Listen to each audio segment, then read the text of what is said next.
देश हित बड़ा है या सरकार हित? ब्रॉडकास्टिंग बिल इसी को घालमेल करने के लिए लाया जाएगा।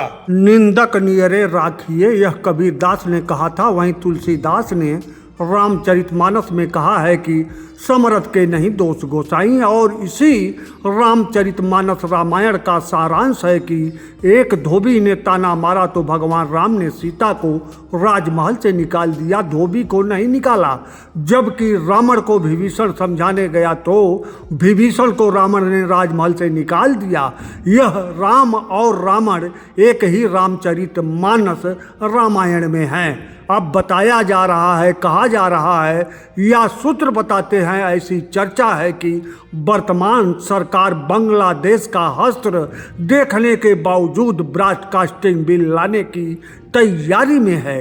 इसके दायरे में cable TV, digital media, social media, OTT platform और एकल कंटेंट क्रिएटर भी होंगे।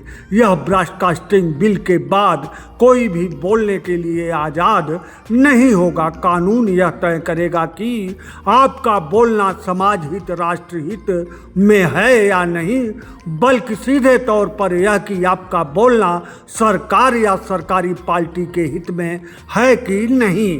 पिछले एक दशक से सरकार के विपरीत हर वक्ता को हिंदू विरोधी या राष्ट्र विरोधी कहा जा रहा है या कहने का चलन है। इसे ही कानूनी रूप ब्रॉडकास्टिंग बिल के जरिए देने का प्रयास होगा।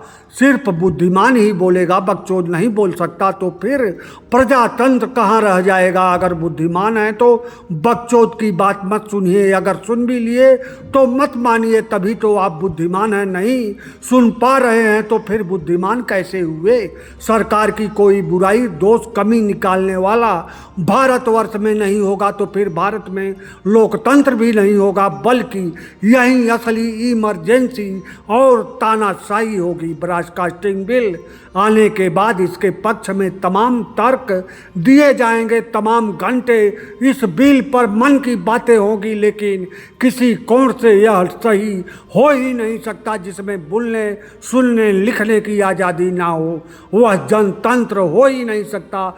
समाज हित, राष्ट्र हित के विपरीत कोई बोलता है, सुनता है, लिखता है तो उसे दंड देने, रोकने के लिए पहले से ही भारत में तमाम कानून मौजूद हैं।